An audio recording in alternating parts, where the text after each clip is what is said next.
I've been insulted before. Oh, why do you call him Uncle Dave? Aren't you you're trying to insult him, giving him nicknames or whatever?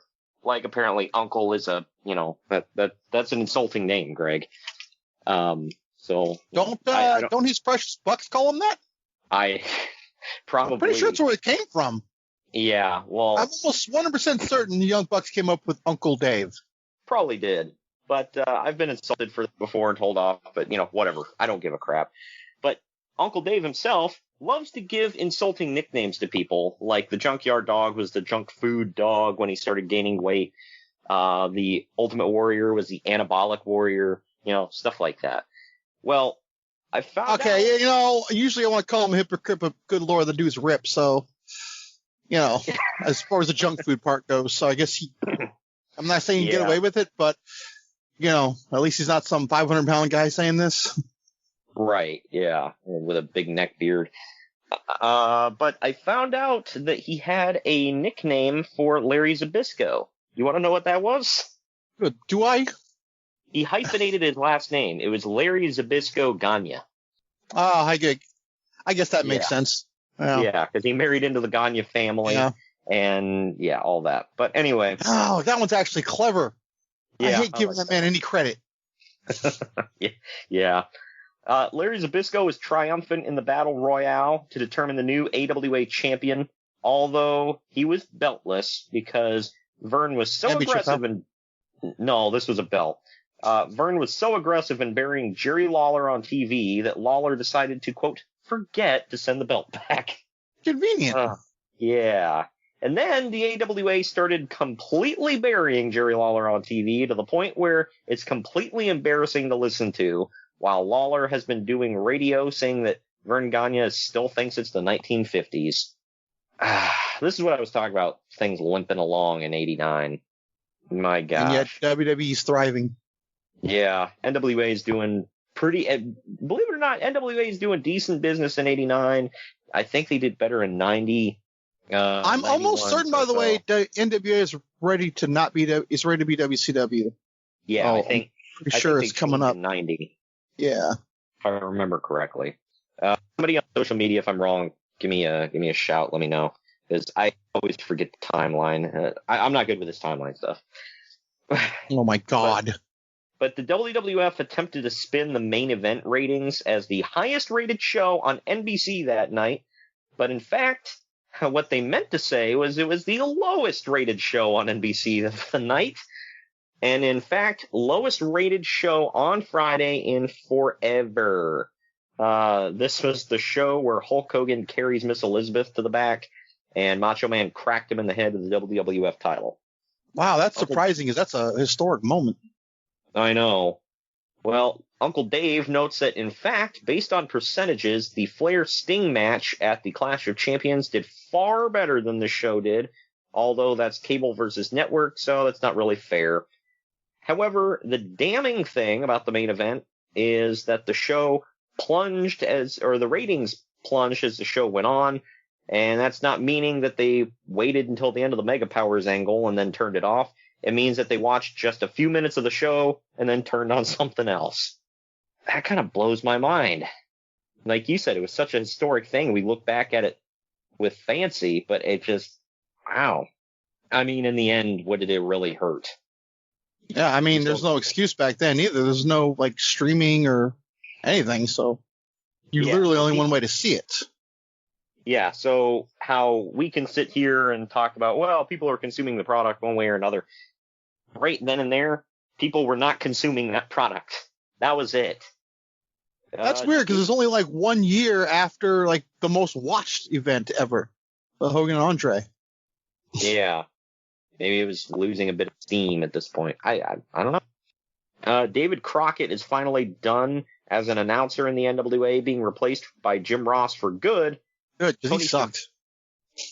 I don't remember David Crockett. I can't. He never left an impression in my mind, good, bad, or indifferent. There you go. Yeah, so. I'll take that as you agree with me. Okay, cool. Tony Schiavone being upset at being moved off of the main NWA shows in favor of Jim Ross gave his notice and accepted a deal with the World Wrestling Federation. So Tony's about to head north. I forgot he was there for a minute. Yeah, that's why when I go back and I watch old WWF shows from around this era, I'm like, holy crap, Tony Schiavone's there. I remember him at Royal Rumble 90. That's it. Yeah, I specifically remember that. Because he's announcing when Hogan and Warrior have their showdown in the ring for a moment. So, yeah. Yeah. I think he said WrestleMania 6 was his final show in WWE. He wasn't at WrestleMania 6. No, not saying he called it, but he was there. Oh. Like, that was his final. Wow. That's gotta suck. Yeah. I don't know, because that was what he said. Well, I remember Toronto, and that was it. That was my goodbye. So, yeah, and now, looking back, he said he wishes he would have just stayed with the WWF. But, retrospect, pal. Roddy Piper, who had been out of wrestling since 1987 due to a lawsuit involving being electrocuted, which I don't even remember this, where he claims that that he suffered injuries, as a result that left him unable to ever wrestle again. The lawsuit was just settled this month, so Piper is suddenly fine and he can wrestle again. Man. Where did this happen at? A movie set or something? I think he got electrocuted on a movie set. They live?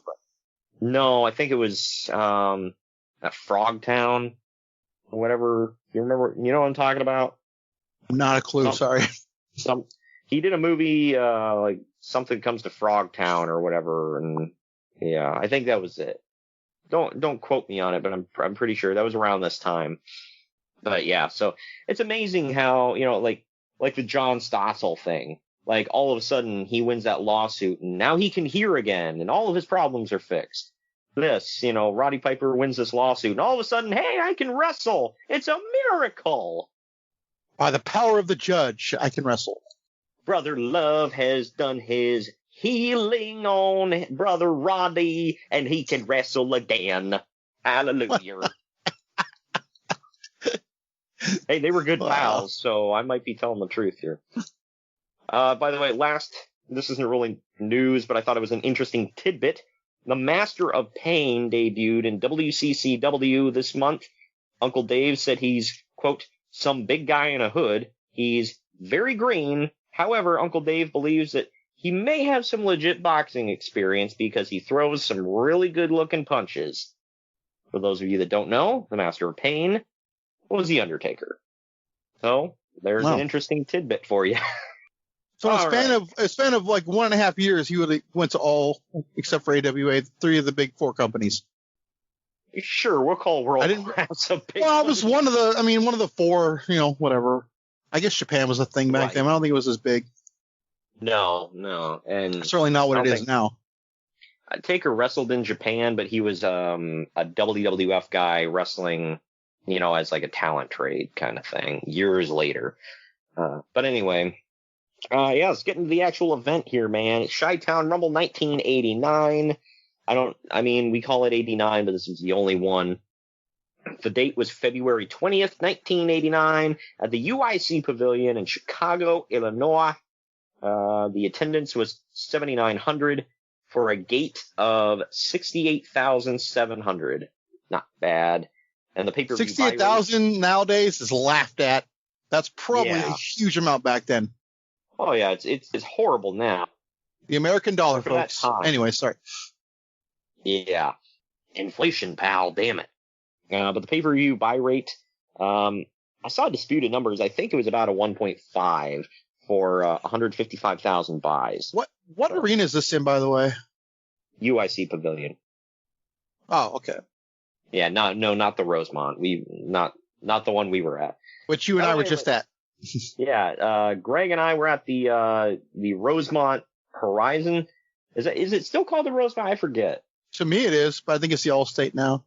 Oh, okay, yeah, that's it. The Allstate Arena, Rosemont Pavilion, or Horizon. Whatever.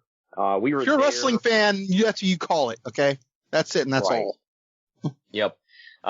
We were there for NXT Takeover War Games 2019 and WWE Survivor Series 2019.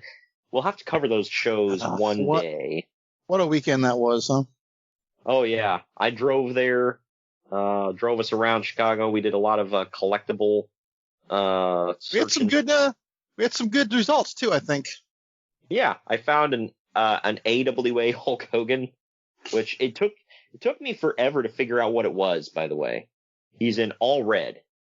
So it was an AWA Hulk, classic Hulk Hogan, a Mojo Rawley, which I mean I'm not bragging about, but I needed one.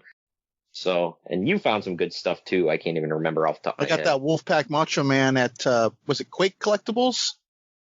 Yeah. I think it was called Quake. That's the one that Cardona turned me on to. He goes, "This is an amazing shop," and we went there. And then we went. I saw a video a couple days later that he was handling figs that we were touching. That was pretty cool. How about that? Yeah. So if you're in Chicago and you like collectibles and all that, go to Quake. Oh, Quake is the best, and the dude is really cool too. He will give you some really good deals. The figure I got should have been $50. He gave it to me for $20. So Yeah. good guy. Yep. Some good stuff. I believe you and I think that's where you asked the guy to check the back in Target, and you got an extra Johnny Gargano for me. Yeah, that's right. Yeah, so it's good stuff while we were there. But yeah, we also ate at the Longhorn. That I'm pretty sure that's where Chris Jericho was eating when he got the AEW title stolen. Yeah. So many jokes that night, huh? Good steak too, by the way. But I mean, amazing. Not good. Yeah, not good enough to for your title to get stolen. But hey, had a happy ending. He found it later. This show starts off with Jim Ross and Magnum TA running down all the matches we'll see tonight. We then get a hype video from some of the most 80s synth music ever playing over it. It was my first note on that, I'm glad you said that, was first of all like hardcore 80s. Second, that opening, I feel like it went on for like 10 minutes. It did. I fast-forwarded through all of it. Yeah, I started watching it on Wednesday. I think it's still probably playing, but I haven't went back and checked. But yeah, I fast forwarded all of it. We start off right away, starting off hot, baby. Bob Caudle interviews Michael P.S. Hayes backstage, who hypes up the event, and something that doesn't track in 2020. He's wearing a rebel flag, like shiny jacket thing. But yeah, I noticed that. It's like, it is what it is, but it's something that may have been more ugly than that jacket was this match. It was Michael P.S. Hayes taking on the Russian Assassin #1 with Paul Jones in his corner. It went for 15 minutes, 48 seconds. Some plotting, boring match that was used to welcome the crowd to the event. Tons of blown spots. Hayes comes off the ropes with a DDT for the win. The Russian Assassin #1, by the way, was actually played here by Jack Victory, who we'll talk about later. He was under a hood because the real Russian Assassin #1 was fired earlier in the week. Uncle Dave called this, quote, the usual Hayes stall fest with a DDT. He and I both gave it one. Oh, go ahead before the rating. I think this shows that Michael Hayes is a career tag team guy.